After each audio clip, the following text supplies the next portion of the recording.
Warning: this video is unlike most of the videos on this channel.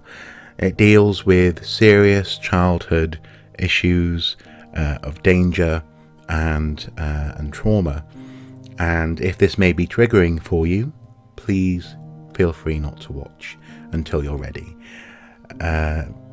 It's a sad video, but hopefully an uplifting video in its own right. So I just figured that it was worthwhile giving a warning, because this is different to a review of a Batman comic, for example.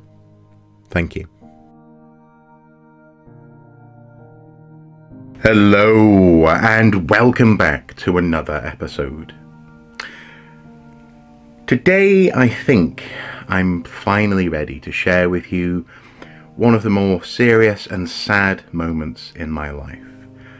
It came during a sequence of serious and sad moments that were spread over the course of several years in my childhood. But this particular one is evidenced by an artifact that I carry in this envelope. An envelope that I wrote on the front of when I was 10 that this was the most powerful photo that I will ever take. Exclamation point, exclamation point, exclamation point, exclamation point. And I kind of resent myself for writing that when I was 10 years old. You see, 10-year-old me had no idea what was coming next, what might follow in the years to come, with good reason. But he couldn't imagine the friends that I would meet, the places I would see or visit, the university I might go to, the fact that university even existed, frankly, becoming an archaeologist, and finally marrying such a wonderful lady, an amazing woman as I have, who has brought so much joy and fun and contentment and happiness to my life. This was a heck of a statement to write when I was 10. It's a reflection of how serious I was at that point in my life about certain things. But it was a bit of a sentence, a burden that I've carried for the past, well, 26 years or so. You see, I'm approaching my 36th birthday. On Friday I'll be 36, and today, on Wednesday, I feel the need to talk about this because I've been thinking about it recently. As I open the envelope, the photo inside is not a good photo. It's very blurry, and in a stack of other photos without any context, it would just look like another holiday snap. But I'm inclined to agree with 10-year-old me that this is a very powerful photo, and one that I kind of want to let go of, but I also can't because of what it means. We'll come back to that in a moment. You see, when I was 8 years old, it had been about 3 years since my dad had died. He died when I was 5 of bowel cancer, unfortunately. And my mum had, all through her life, tremendous personality issues.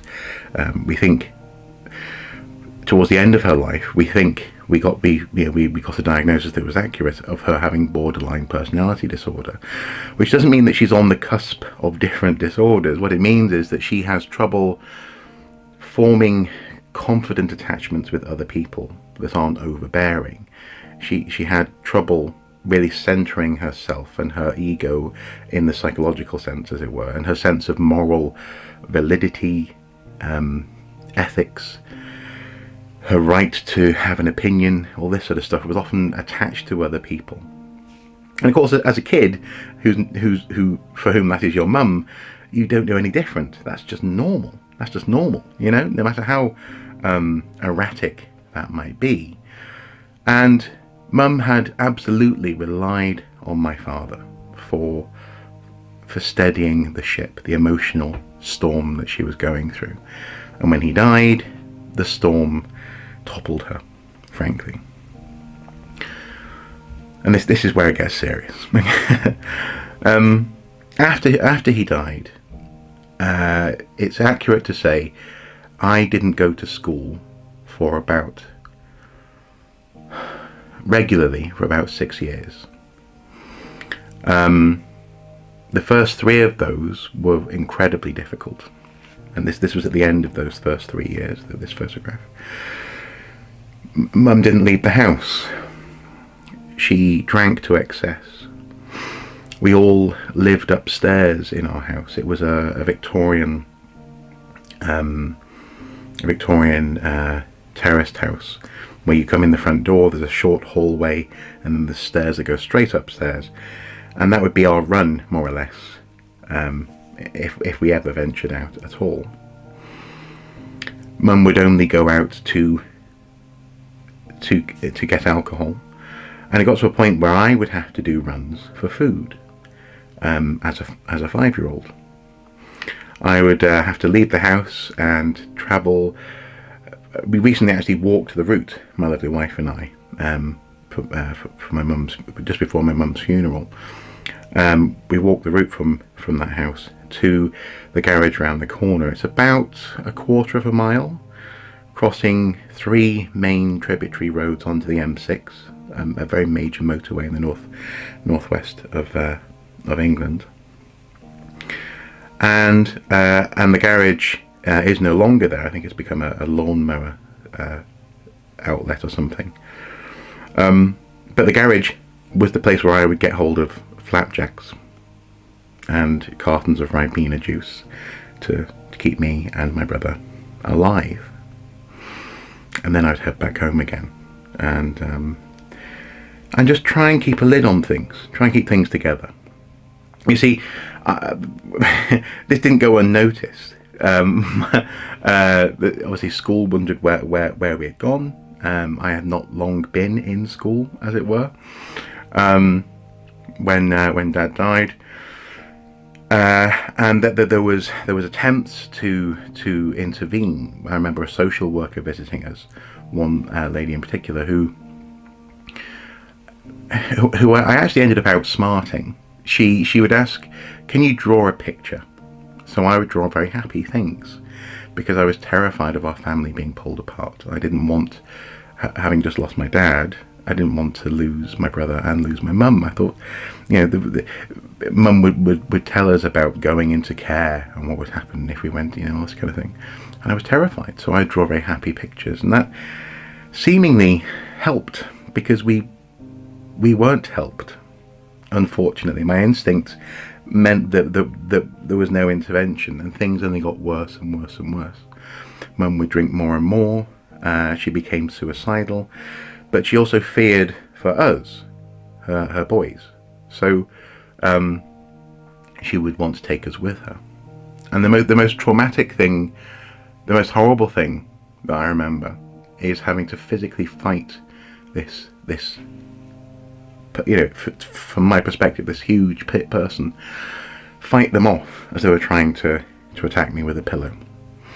In our bedroom, my brother and I's bedroom. I had to fight for both of our lives in that context. And because she was our mum, she didn't want us to suffer, so she would stop eventually. But she gave it a damn good go on many occasions, trying to suffocate us. Once I woke up with her sitting over me with a knife, contemplating how to quietly do the deed. And always in the context of lots of alcohol. Her bedroom was filled with bottles all over the floor. It was a sea of bottles. It was very sad and dangerous. And the most dangerous thing that she ever made me do, because often she would make me do this sort of thing, she had gone out and got some alcohol, but also filled up a canister with petrol, and she made me pour petrol down the stairs, and she wanted me to light the thing. She didn't have a lighter, thank God, because that thing, if I don't know, handing it to someone who's, you know, 5-6 years old at that point, that could be dangerous if I dropped it. There were matches, and I wasn't very good with matches, and so thank goodness nothing happened.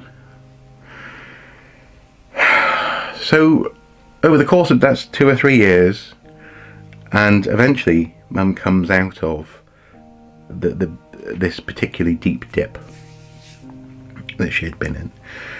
And you may be wondering, where was the family? Well, her family are strange people. There's a reason Mum was so messed up, and also, frankly, my dad's parents, they were more concerned about their son having died than their grandchildren being in danger. I actually once, I remember sitting in our living room bay window watching. I just happened to notice them drive past to go to the graveyard instead of stopping in and seeing how we were. So anyway,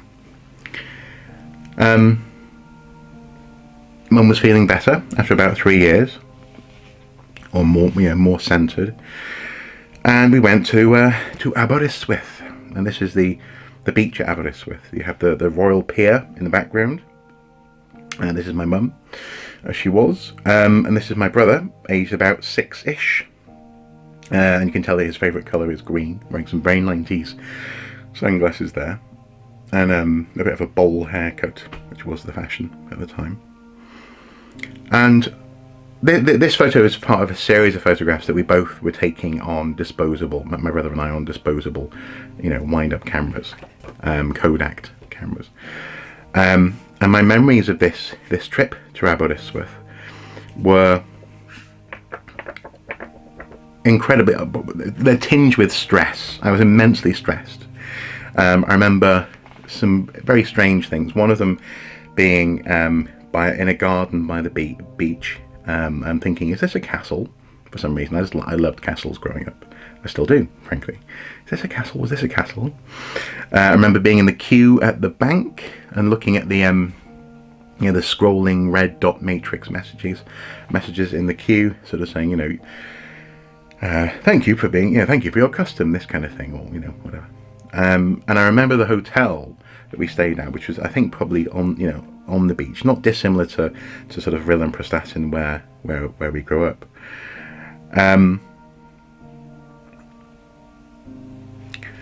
I remember the hotel because what happened, there was a trouser press in the room. I remember that very distinctly.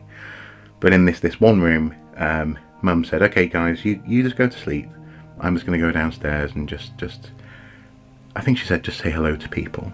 But basically she was going down to the bar to drink. So she wasn't any better, not really. She was holding it together-ish.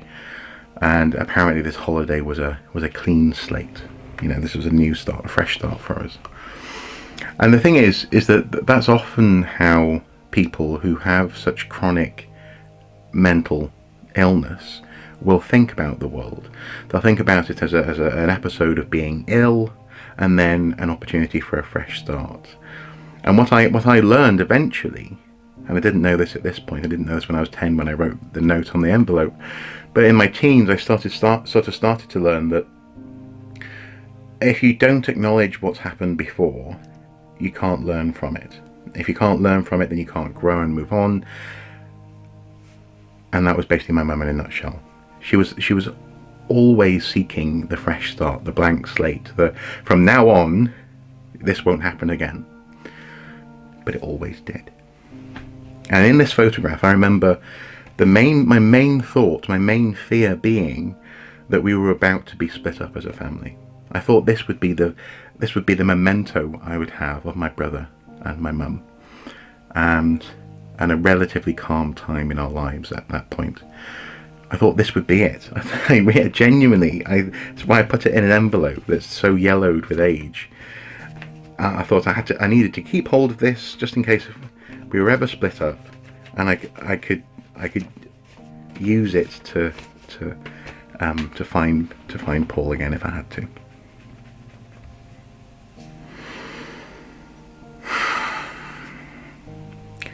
Which is desperately sad, isn't it? And and that's coming off the back of a sort of, I think I was thinking almost along the lines of the Flight of the Navigator or something. Brothers about that age, being worlds apart but being able to find each other somehow. This kind of thing. And the thing is, this wasn't the worst time. This wasn't by any means the worst episode, at all. I remember on the morning of my my GCSEs and my A-levels, frankly, but certainly on some of my key A-level exams, Mum having an episode and saying, don't go, don't leave the house, don't go out, don't go out, don't. She had this really weird sense of danger, and of me somehow being in danger, because she thought that me doing exams would take me away from her. Again, that sort of slightly clingy, borderline personality kind of diagnosis really fits, you know, that description. She thought that this was the first step in me leaving her, as it were. You know, as a 17, 18-year-old, I went, no, I'm doing my exam. I'm doing my exam. And I sort of just pushed her, you know, gently, and she sort of fell backwards, possibly because she had been drinking, I don't know. She tripped on the recess for the doormat. It was like an old house with like a wooden recess for the doormat in the hall. And her elbow went through the window in the hall. Smash. I remember the smash noise and being horrified. Oh my God, have I just pushed my mum through a window? But, you know, I was horrified. But then I had to go and do an exam. I had to go and try and do an exam that was going to shape the rest of, well, at that point, what you think of as being the rest of your life. Thankfully, I ended up getting, you know, A's. I don't think they did A stars at that point, but A's in my exam. So you know, I did okay, but it wasn't right, and it wasn't normal. And living with my amazing wife has really helped me to understand that. But the legacy of it is absolutely with me today. It's the reason we haven't seriously tried to have a kid yet, and we're definitely running out of time to do that. It's because of this fear of what happens when a family is, you know, when something unexpected happens to a family. I don't want that to happen to anyone else, to my kid, our kids. It's the reason why, frankly, I'm overweight, you know, and I don't say that as a poor me, you know, and crutch, but I mean it in so much as that no happy people don't eat or drink to the extent that I have or had in my certainly in my 20s. I'm much happier now, much more centered now, much less likely to be overindulgent. But you know, there's a reason, you know, and also thankfully I have been able to have talking therapies and all this kind of thing. And the reason why I can lay this out so clear-headedly for you today is because I am in a far better place. I am happier. I'm not tormented by this. But the scars are real. You know, the scar tissue takes a long time to smooth those rough edges. And every now and then I come across this, and I sort of wonder to myself, should I keep this? What does this do for me? How is this helping me now? And yet it feels as though it's a very necessary thing to hold on to, you know, to never forget, or, you know, just in case, or whatever. Yeah. So there you go. I promised you a sad story, and here we are, with what 10-year-old me thought was the most powerful photo I would ever take, but 35, almost 36-year-old me thinks he was wrong, and I'm really grateful for the fact that he was wrong, because my life is so much better now. I have so much more of a positive outlook, and I continue to fight those instincts to hide from the world, or to somehow think that Mum was right about life. She wasn't right about life. She was scared, understandably scared, but it rendered her almost incapable of being a stable influence. And the reason why I had the warning at the front of the video as well, just to be clear, is that these situations are not as rare as we might think or hope. Other people will be going through this right now. And one of the things to bear in mind is that when that mask slips, when the the presumption that mums are always good, always there for you, always the most positive influence in your life that you can ever have. When that slips, that's a very damaging and dangerous thing. In my case, it led to a lot of pain, a lot of problems that I couldn't even identify. When I first went to university, I was in the utter, personality-wise, I was a total wreck. I was an utter mess. But I also happened to be able to, you know, string words together, and so I went on to get a first-class degree from Durham University. Hooray, you know. But the effect is real, and so it's very serious, and hence the warning for that. So even if you can't relate to it, and hopefully you can't relate to it, it's worthwhile acknowledging that this happens all the time, unfortunately.